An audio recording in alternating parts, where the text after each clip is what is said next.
Now, I wrote this mini course, The Antidote for Toxic Positivity, when my dad died. And at the time, there was no joy or cheering up or happiness that could bring me out of it. I just needed to sit with my grief and my anger and my sadness, and I had to keep digging deeper and deeper and deeper in the underground to get through it. Now, I'm not totally through it. There's days where I miss him so much. But being able to process these things that are not happy or not joyful is a great way to be alive. It's a great way to feel those ups and downs and all arounds. And with that said, here we go, the antidote to toxic positivity. And if you're excited about this, I want you to like this video and let's dive in.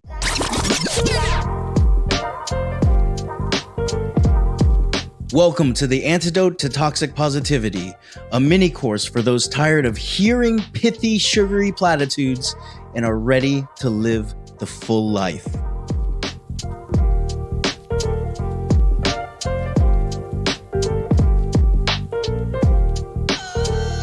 It's tiny little class number 4, when strengths become weaknesses.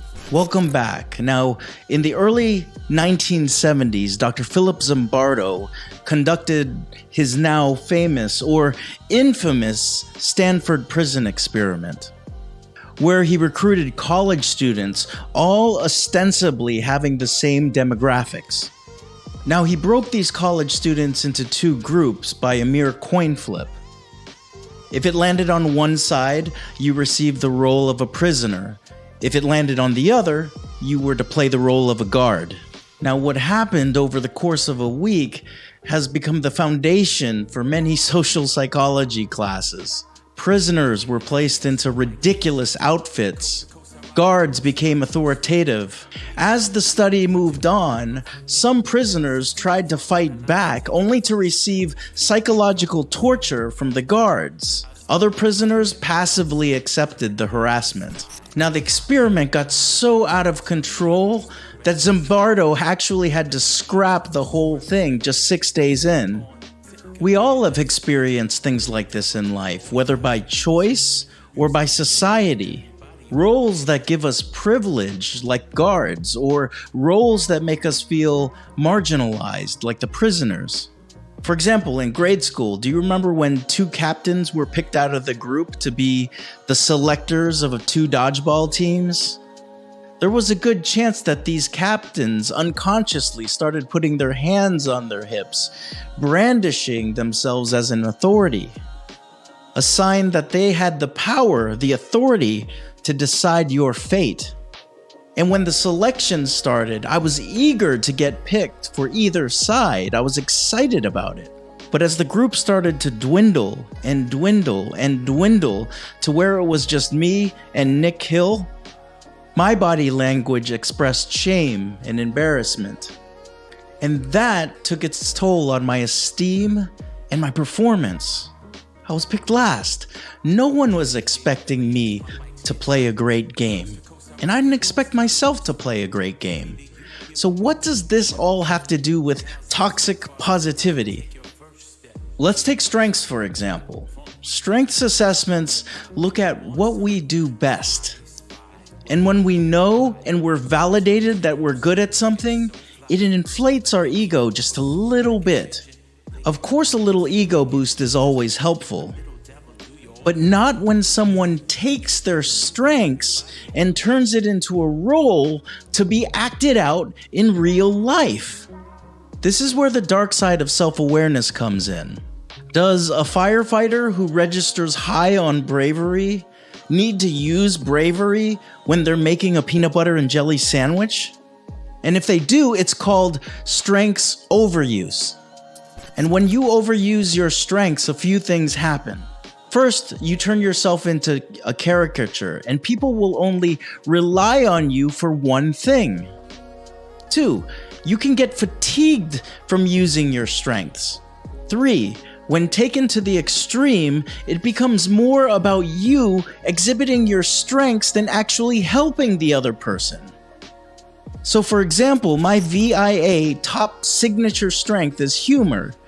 Do you think that me using humor the whole time during a funeral is appropriate?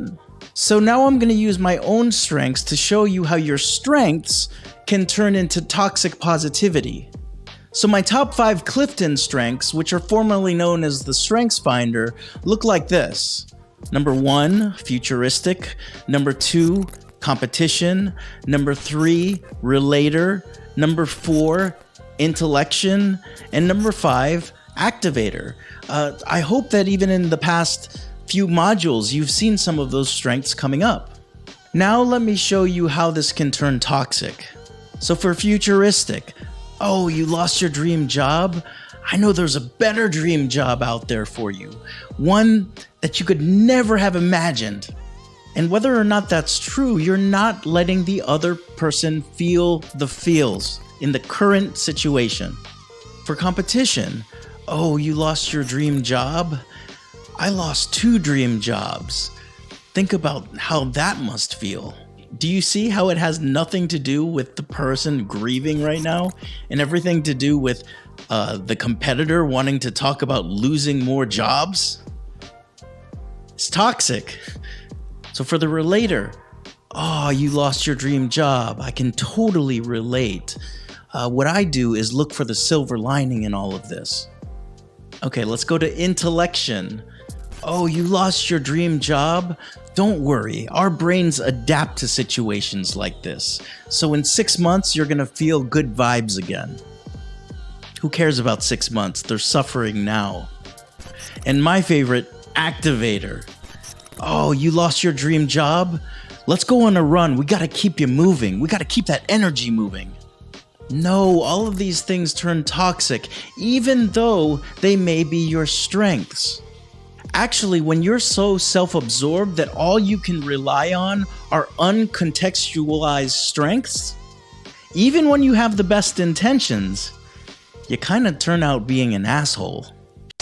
Hey, Mark here. If you enjoyed the Antidote to Toxic Positivity, the mini course, I ask you to like, subscribe, and hit that notification bell. I'm going to be posting more content just like this one every single week so you can lead an even more fulfilling life and pursue that joy revolution. And if you're ready to go even deeper, I invite you to come to the Underground. Now, the Underground is my community space where creatives and change makers and entrepreneurs just like you get to talk about joy, creativity, and societal change. You'll have access to exclusive resources, a dynamic community, and transformative courses that will take you from theory to action. It's called Praxis.